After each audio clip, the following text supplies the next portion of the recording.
You're listening to Mammal Watching with Charles Foley and Jon Hall. You can find other episodes at mammalwatching.com/podcast. Hello, everybody. This is Charles Foley talking to you from Minneapolis. And this is Jon Hall from New York City. So, Charles, I just received your outstanding report of your hunt for lynxes in Minnesota from 3 weeks ago. That looks like an amazing weekend. Yes, it was really an epic weekend, I have to admit. And it transpired because I saw a report on Facebook from two avid mammal watchers, Janko van Gelderen and Andreas Jonsson, who had been up to the Gunflint Trail in northern Minnesota and seen a Canada lynx. So I contacted them and they let me know exactly where they saw it. So I decided to go up there for a weekend with my daughter to look for it. And we had an amazing experience. We saw it on 2 consecutive days. And the first day we saw a female hunting along the road, and we followed her for 90 minutes while she chased birds in trees and went after squirrels and the voles, etc. And then the second day, we saw the same female, this time with 2 subadult cubs. And again, we saw some excellent behavior. And the female walked within a meter of the car, allowing us to take some really, really good photographs of her. So it was quite a special weekend. Yeah, it's amazing. The pictures, the trip report will be online by the time this goes to air. They're incredible pictures from you and Sierra. And Sierra should be doing social media for all of us. Even my daughter and my wife, who follow Sierra on Instagram, were writing to me about this lynx sighting. With, oh my God, have you seen it? Sierra's Instagram? It's incredible. So it looked like it was in the car with you at one point. It's just extraordinary. So yeah, it really was. And yeah, thank you. Well, I think just like on the last podcast, I talked about seeing that Abbott's duiker, and every so often you just get an animal of a particular species which is just very relaxed around humans. And this lynx was like that. So we were able to get just astonishing photographs, get very, very close to her. And she really did not mind us at all. So it was an absolute thrill. And I must admit, it's slightly poor form to receive information from someone about a mammal species and then go and get a much, much better sighting than they got. So poor Janko and Andreas, they schlepped around there for 72 hours and just got a fleeting glimpse of it. But I will say that in my defense, I have been up there on 4 different occasions looking for lynx and never seen them. So perhaps I was due a bit of luck with that animal. You put your time in. Yeah. I put my time in, indeed. And you, Jon, also saw a species of lynx, this occasion a European lynx. And not only did you see a lynx, but you hit an astonishing milestone of seeing 2,000 mammal species. Tell us about that. Yeah, I did. So unfortunately, I did not get the sort of experience with my lynx that you did. But when it comes to lynxes, I won't be too fussy. So I was in Transylvania in the Carpathian Mountains. So it's in Romania. It's a very interesting area. And there's a lot of, for Europe, there's a lot of big mammals there, big predators. And one of the local guys was saying he thinks it's because the local farmers have never had not to coexist with wolves and bears and lynxes. So they just kind of get on with each other and tolerate each other. So there's a high density of stuff. There were tracks everywhere. We were in the forest for a week. It was colder than usual, so there's plenty of snow. And Amber said to me, it's like you're in a mammal watching expo when I described the week we had. They had so much kit on this trip. Sakatours are running it. Everyone had thermal scopes, all the clients and all the guides. They had thermal binoculars, which I'd never played with before. Janos was even offering to fly up a thermal drone at one point to try and see what was going on. We had SLR camera traps taking pictures and emailing them in real time. So we could see there were lynxes around. We were getting pictures every day of lynxes, and we got so close to several. We from the camera traps, we were missing them by minutes. At one point, halfway through the week, two of the guides saw a lynx right by the road on their side of the vehicles that everyone else missed. And then on the very last night, just when I was giving up hope, we saw a bunch of red deer, and there was something right at the edge of the herd or just behind them that looked a bit different. And I sort of got onto it, and I realized it wasn't a deer, and I thought it was a wolf. Then I realized it was a lynx. When I saw it in the flashlight, it looked at me for a couple of seconds and slunk away. But unfortunately, no one else saw it well at all. Only Janos saw it well enough to think it was a lynx. So it wasn't quite the sort of celebration I was hoping for. I couldn't really open the champagne. That would have been poor form when everyone else missed it. But yeah, it was a good one to see, and especially for my 2000th. I had slightly engineered the numbers to make that happen, with some accounting that Donald Trump's tax attorney would have been proud of. But it's good to finally get into 2000, and I can relax now about what the next species I see will be. So bring on the deer mice. It's all good. Right. Yes. Well, frankly, I'm surprised he made it out of there alive, and that the rest of the crew didn't assault you for having been the only one to see it. But that really is an absolutely astonishing achievement, Jon. I strongly suspect that you are the first human being in history to have seen over 2,000 mammals, different mammal species. So massive congratulations. Oh, thank you, Charles. It's taken 30 odd years, 100 and something countries, one divorce, two traumatized children, and I don't know what else, but maybe it's worth it. I'd like to think so. Absolutely worth it. That's absolutely great. Well done. Thank you. Well, Charles and I are very pleased this week to be joined by, and I'm going to get this pronunciation wrong, although I just had a lesson, to be joined by Mogens Trolle from his home, I think in Copenhagen. Mogens is a very, very famous wildlife photographer, one of the world's most famous wildlife photographers, I think we'd say. And many of us, or many of you, will be familiar with his extraordinary portraits of mammals, absolutely breathtaking stuff. He's also a mammal watcher. He's a scientist. He's been a researcher. He's been a guide. So he's run the whole spectrum of the mammal watching career tree, as it were. He now works on science communication at the museum, but also, of course, taking those incredible pictures around the world. Welcome to the podcast. Thank you very much. It's a pleasure being here. Yes, Mogens, welcome indeed. And perhaps we could start out by just asking you to tell us a little bit about yourself. So when I was in the beginning of my 20s, I was a sound technician, and honestly, I wasn't particularly interested in wildlife or nature. And then I was sent to do a job in Rio, Brazil for a month. And after that, I wanted to travel. So I took a year sabbatical to backpack all around South America. And on this trip, by chance, I came to the Pantanal, which is quite well known now amongst people that are interested in wildlife. Back then, very few people knew about it. And to cut a long story short, I got offered a job as a guide with the only prerequisite that I spoke English, which the local guides didn't do. They only spoke Portuguese. So after having traveled for a whole year around South America, I decided rather than returning and continuing my career in Denmark as a sound technician to take a chance on the Pantanal just for the adventure of it. And I ended up living there for 2 years and working as a guide and getting involved with conservation and research projects. And that's where I got my big passion for wildlife and decided that I wanted to go that way. And at what point did you then start working for the museum? Well, that was much later. So that was many years later. Yeah. So first, maybe I should just tell when I was working in the Pantanal, when I began in the Pantanal again, I knew absolutely nothing about wildlife. So I had to sort of start from scratch. I was a city boy, basically, when I settled down there.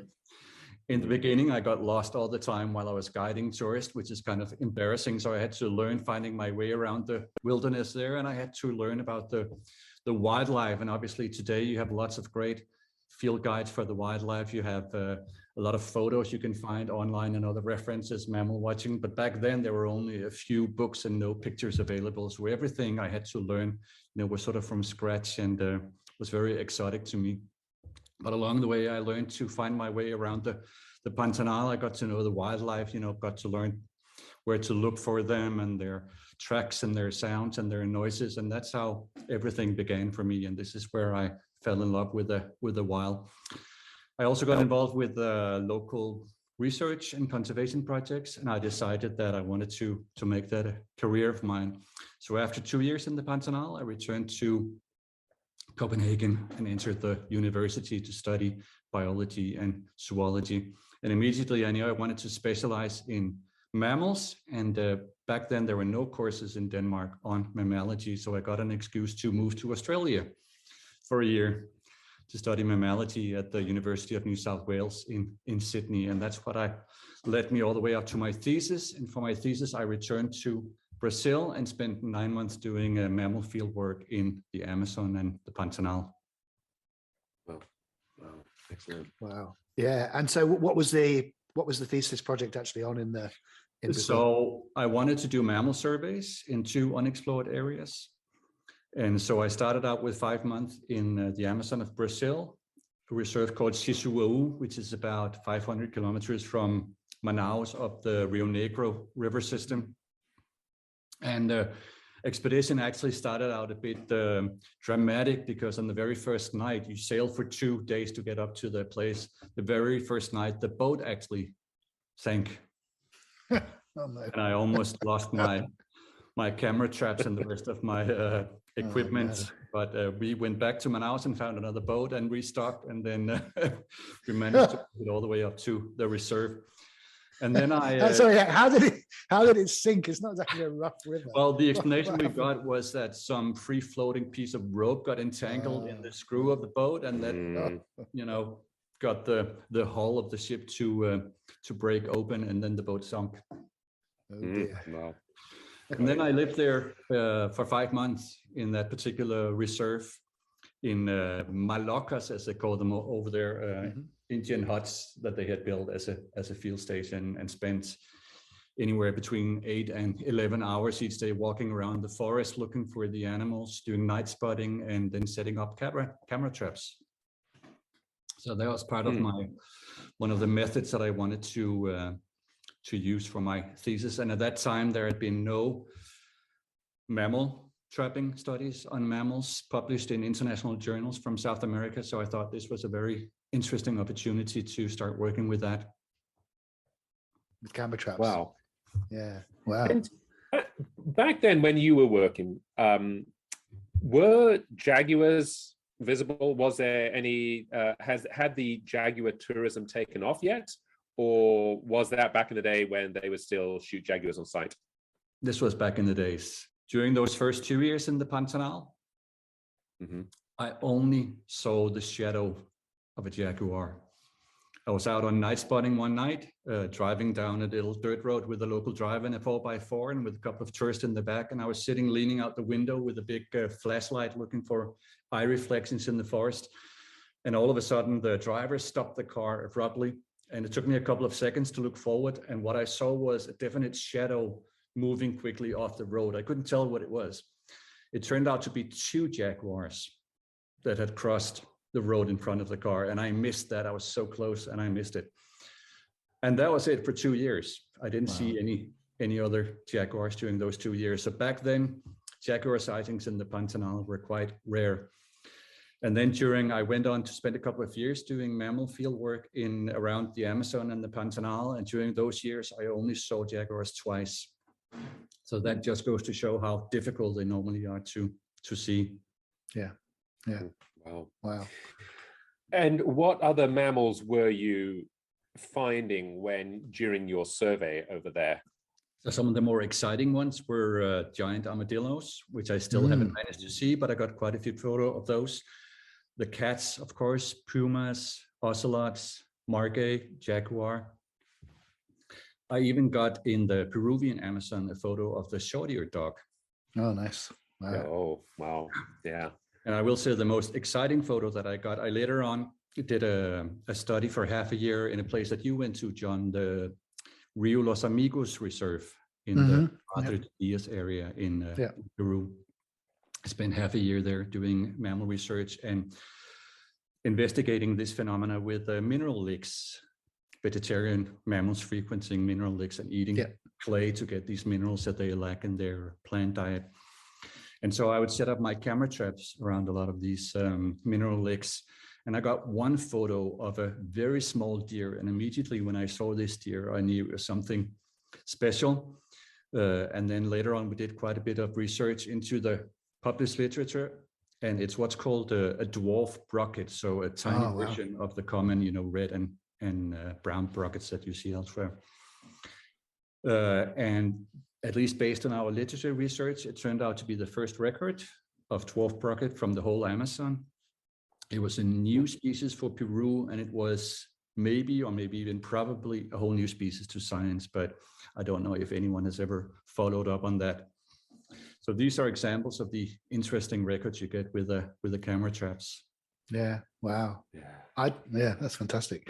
And so were you always a photographer? Was it the photography that got you thinking about camera traps, or was it the camera trapping pioneer work that sort of sent you in the photographic direction? Yeah, actually the two things were kind of parallel. I've always liked photographing, and as long as I've traveled, I've photographed. But then after having spent a total of 5 years in South America, I decided to shift from research and into working full-time with wildlife communication and public engagement. And at this time, when I stopped doing research, it was obvious for me to sort of become more serious about my wildlife photography. So that's when I really started getting into that. So you have a very interesting approach to wildlife photography in that you specialize in doing animal portraits. And I believe that these are all in the wild. So what led you down that path, and how do you actually take the photographs that you do? So in 2013, I moved to South Africa to spend a whole year photographing wildlife in South Africa, Namibia, and Botswana. And during this year, it wasn't a decision, and it wasn't something I had thought about beforehand. But along the way, I just became more and more fascinated about taking portraits, getting really close to the animals so I could zoom in on their faces and see all of the, the details, the textures of the faces and their expressions, the look in their eyes. And I think the reason that attracted me was that it's sort of like photographically the ultimate way of really seeing the animals also as individuals with their feelings and moods and personalities. Mm-hmm. So that was how I got into taking portraits, because portraits allows you to get really closer to the individuals. Right. And they are all wild photographs. They're all in the is that wild. Correct? Yes. Yeah. All in the wild. Yeah. And I would say to the podcast listeners that we will put your website up, link on the mammalwatching.com, and I highly recommend that listeners go and look at some of your pictures, because many of them are absolutely stunning. And one of the ones that has always caught my eye is the one that you took of the mandrill. There's a big male mandrill, and the facial colors just pop out. And I've always wondered how you get the really dark backgrounds that you do on many of your photographs. How do you work that? So when I photograph primates in the rainforest, the light is quite challenging once you're underneath the canopy. And for those photos, I actually use flash, fill-in flash. And there's a certain technique you can use where you can actually, so you need a dark background as a starting point, but there's a certain technique you can use with the flash that actually makes that dark brown become completely black while your subject is well lit. And that was sort of the effect I was going for with the mandrill, because it has these incredible colors and textures in its face. So that's how I got the very dark background. Yeah. How long did it take you how long were you with that mandrill group, and how long did it actually take you to get a photo of that quality? Well, we spent a week with it. We would go out with rangers, and in this troop, there was a couple of individuals with radio collars so they could locate them. And where I got almost all of my photos was one particular morning where this male, he sat down about 5 meters away from me, and he sat there for half an hour, and I took more than 600 portraits of him. And he was just, I mean, sometimes that happens. It's like the animals are models that are posing for you, and they're just showing all their different sides and looks. And that's exactly what he did. So he was sitting there almost like a king, watching his underlings around him. And he wasn't really paying attention to me. Once in a while, he would look at the camera, but he was just looking after his troop members. And that's a situation that I love the most when I photograph the primates, when they let me into their world and just let me sit there close to them. They don't mind me. They're not interested in me. And that's when I get to zoom into their faces and capture all of these expressions. But the mandrill also, because it was quite a difficult trip to plan. It took me a couple of years figuring out how I could get close to it in the wild. There is obviously Lope National Park, where you've been, John. Mm-hmm. But at least back then, it was close to impossible getting that close to them. So I opted for going to another place called Lekedi, where there is a population there. So when I finally got the photo opportunity like that, it was just incredible. Yeah. Charles is actually going to Gabon himself in July. So Charles, we are expecting similar pictures now. Now you know the trick. From you when you're there. Yes, I will enter that mode into my iPhone and see what comes out. It was actually your trip report, Mogens, that inspired me to go to Gabon, because I'd been wanting to go for a while, but I sort of knew the country become fairly closed. So when your report came in, it was like, I think that same day I was reaching out to people, let's go to Gabon, have you seen this? So thank you very much for that. And your pictures are, they're absolutely exquisite, but I can see from a sort of science conservation communication point of view that it's extremely important the way you take pictures, because it does give animals a different dimension. There is some of your pictures of the celebes, the crested macaques, they have a haunting human quality, and it just shows animals in a whole new light. Do you pick your next photographic trips on the basis of conservation priority, or on the basis of how photogenic the things are? I pick animals based on which ones inspire me. Right. They're typically ones with interesting faces. When I get to photograph animals that are little known, and that typically a lot of the primates are also endangered, that's like an extra dimension to me that I really appreciate. But this whole project, I photographed now 11 different species of primates around Africa and Asia. And in general, now when I plan my trips, I actually plan them after photographing one specific, or sometimes two specific species in a location, and I spend as much time as possible. But it's all based on what inspires me. And what inspires me are interesting faces, basically, because that's how you can get these personalities out that look so engaging, and that also resonates with a lot of people. Yeah. You went to see Saiga, is that right? In Russia? Yeah. Yes. So that's a non-primate that you photographed, yes. But again, absolutely fantastic pictures. I've been to that area. It's a difficult place to be in. How was that trip? Well, it was an amazing trip. The Saiga antelope is one of those mythical animals that I've known about forever and really wanted to photograph. And I've spent a couple of years also on your forum, John, looking at reports and trying to figure out where I could get close to it. Because again, to me, it's not enough just to be able to see it at a distance and tick it off. I need to get close to it and be able to spend time with it.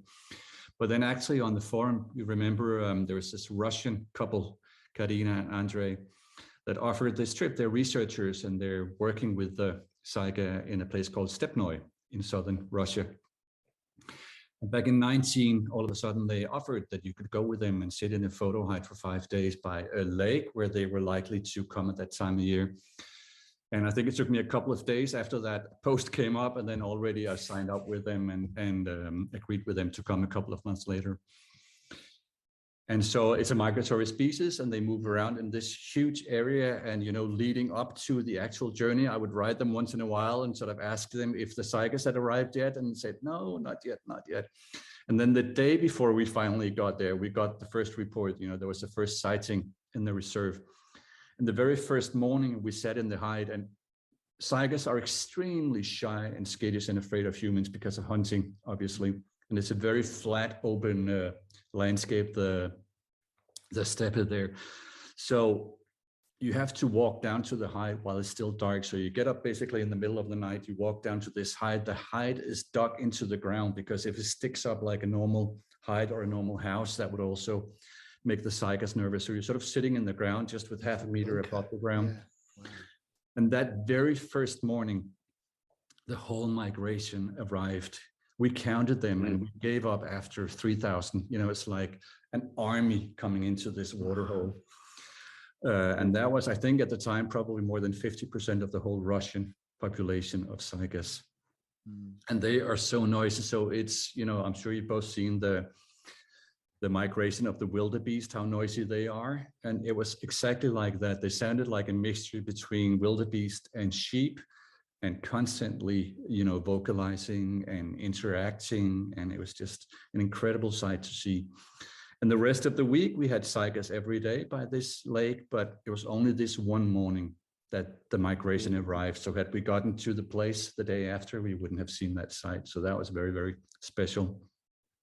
Sounds absolutely wonderful. And again, they have big noses, and typically animals with big noses, they censor some of their facial expressions about their nose, because this is what you tend to look at anyways. So I find that often animals with big noses, they have very interesting and varied facial expressions. Just think about also the elephant seal, which is another example of that, and the proboscis monkey, obviously, that are photographed as well. Yeah, you should try elephants at some point. Yeah, I have. I love elephants. I just find it hard to photograph them. Yes, yeah, they're very difficult. Yeah. Why? In what way? Well, they create so much shadow for one, but yeah, Mogens, you're the expert. I mean, there's just some animals that I somehow connect with and that I can photograph well, and there's some animals that I, even though I love them, like the elephants, I feel like I've never cracked the code with the elephants. I don't know what it is. One very good elephant photographer I know from South Africa, he photographs them often focusing like on a foot or the tip of a trunk or the tail, just cutting out details. I don't know why it is, but absolutely fascinating animals. Yeah, I've got a good friend called Brendan Simonson, who lives in Tarangire National Park, where I spent most of my time studying elephants, and he puts out little GoPros on the ground, and he gets some incredible photographs of elephants sniffing those, and that different perspective is quite amazing. And which of the animals you photographed have been the most challenging from any perspective? That's a very hard question. The last 7 years, my big focus has been the primates. And every time I go and photograph a new species, to me, it's sort of like coming to a new culture, because there are many things you recognize, but each species also has its own culture, own energy, own temper. And so I never know what to expect when I'm with a new species. And for some reason, the lion-tailed macaques from the Western Ghats, southern India, I spent 2 weeks with them.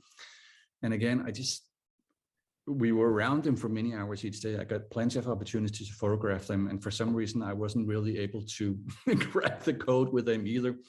It's hard to say exactly what it is, but I mean, obviously it has to do with my photographic style and then their behavior. So some animals are just very easy to photograph and some are quite difficult. And you've spent many hours in the field, both as a researcher and as a photographer. What have been some of your most memorable encounters that you've had with wildlife? So one story that I wanted to tell was about the jaguar. So I told you about how I only saw the shadow of a jaguar during my 2 years first of guiding in the Pantanal. And then I had 2 observations during my years of doing mammal surveys in the Amazon and the Pantanal. Not particularly close. And then I can't remember exactly when it was, but I believe it was around 2010 or something like that. Maybe, John, you know that, when these reports started coming out from the Mogens from the northern Pantanal, where all of a sudden Even earlier, 2005. Yeah. Okay. Yeah. So in 2015, I decided to go back to the Pantanal for the first time after 10 years and give the jaguars another try. And I got in touch with a guy that I worked with when I worked as a guide in the Pantanal back in the 90s. And he said that that place in northern Pantanal had become quite touristy, and often he would have several boats around each jaguar. But he knew of another river in the southern Pantanal, Rio Miranda, where they would see jaguars not nearly as frequently in the north, but he said I would have the jaguars to myself. So that sounded a bit more like me. So first I went back in December 2015, spent a week on the river there looking for jaguars with a very good local jaguar guide. And we saw one jaguar up close, maybe 6 meters away, lying on the river.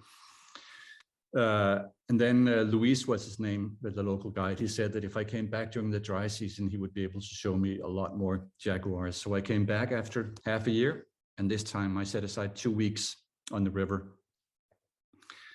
And I remember we went far up the river here, and we were camping on the river ground, on the river bank. And the first night from my hammock, I could look down at huge jaguar tracks along the river there. So it was kind of exciting to go to sleep in your hammock at a place where you know a jaguar is likely to pass by.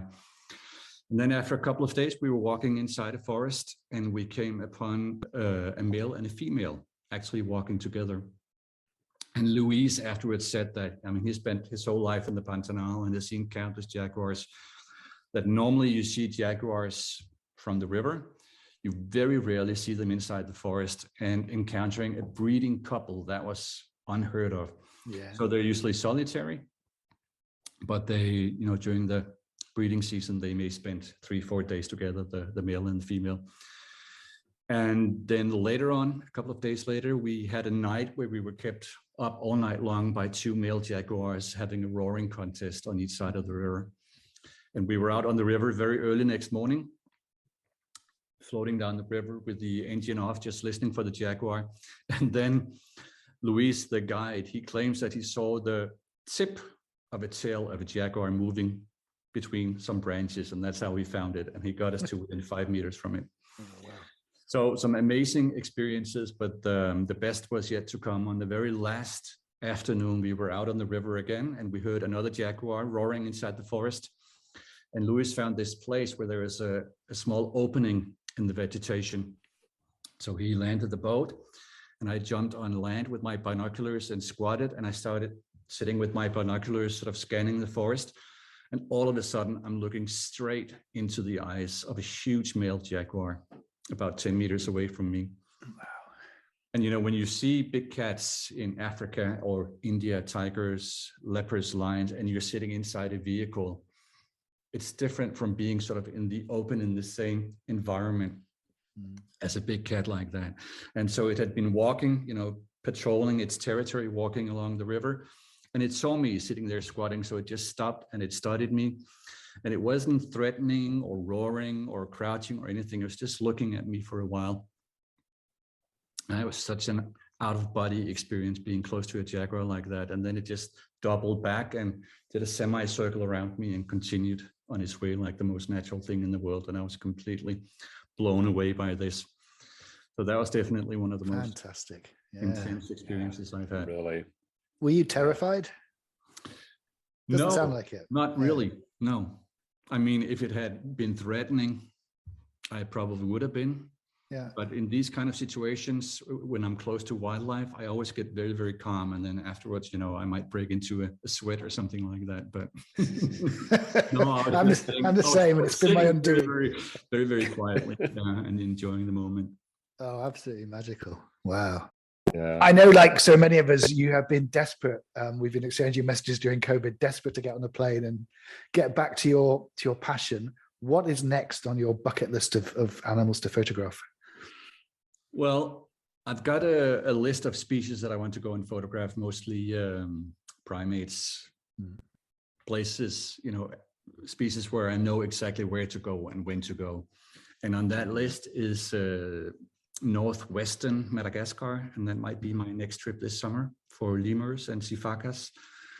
I've got several species around Asia that I would still love to photograph, some more of the snub-nosed monkeys and of the ducks. Two species that are probably highest on my list, but I haven't been able to figure out how to get close to them in the wild. That's the bonobo and the drill, the black cousin of the mandrill, which would be absolutely amazing to photograph in the wild. And what is it about primates that really grabs you? The thing that got me into primates in the first place was after this year that I spent in Southern Africa, and that got me into taking portraits, focusing on that. I went to Ethiopia, and among others, I spent a week in the Simien Mountains with the geladas, photographing them, and they totally blew me away, because they're so intelligent. They have all these complex behaviors. Sometimes you feel like you're dumped right into the middle of a Brazilian telenovela. There's so much going on, so much drama, friendship, love, fights, discussions all the time. And then they have this incredible range of facial expressions. And it was actually because of the geladas and that experience there that I realized that when it comes to facial expressions, the primates are just unique. And that's when I decided to focus my photography on primates. So that's what I've been doing since then for the last 7 years. Right. It's interesting to me in Tarangire, I would often see tour vehicles stopping and spending a long time sitting just watching baboons. Yeah. So normally it's okay, let's chase after the lions and let's go for the big stuff and the kills and whatnot. But baboons are always a massive hit with tourists as well. And there's this interesting relationship that I only discovered after having photographed several primate species, that it's the ones that live in the most complex social societies that are the ones that have the most expressive faces. So when you live in a complex social society, you tend to evolve a larger repertoire of facial expressions. Yeah. So for example, the snub-nosed monkeys, they also live in this thing called multi-level societies that you also find in the geladas, with up to 400 or 500 members in their troops, and they're also extremely intelligent and very expressive. Yeah. Oh, it's fascinating. I didn't know that. Makes perfect sense. Yeah, it does. Yeah, it really does. Yeah, it does. And so just on a slightly technical note, what sort of equipment do you use when you're over there? Presumably using a fairly small lens to photograph these. Well, I actually use relatively big prime lenses. Yeah. Oh, you do? Okay.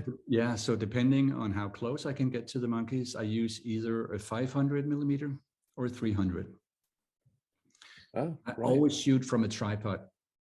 And I set the tripod very low to the ground, because when you take portraits, it's so important to get that eye-to-eye level. So I'm always sitting in the middle of the troop with my camera close to the ground on the tripod, and then I can just pan around and zoom in on all of their faces whenever something happens. One tip that I would give if you want to take portraits is just keep on photographing. I typically come home with between 3,000 and 4,000 portraits of each species that I work with, and that's how sometimes you're lucky you get those very special magical expressions. So Mogens, if people wanted to use your pictures, how do they go about applying for permission? So sometimes if I'm in touch with researcher, for example, or a conservation organization, if we can work together on me going and visiting an area and photographing a certain species, I always allow them to use my photos for their homepage, their conservation work. Does that include mammalwatching.com? Certainly. Actually, we joked about this before, but you have a picture of one of the snub-nosed monkeys giving the photographer giving you the finger. Yes. I absolutely love it. I think that should be our logo. Yeah. Well, Mogens, thank you so much. That was fascinating to hear about your philosophy, your photography, your life, your career. Thank you so much for taking the time to join us. It's a pleasure. Thank you. Yes, indeed. I've learned an awful lot about how to photograph primates. So thank you very much, Mogens. You've been listening to Mammal Watching with Charles Foley and Jon Hall. You can find other episodes at mammalwatching.com/podcast.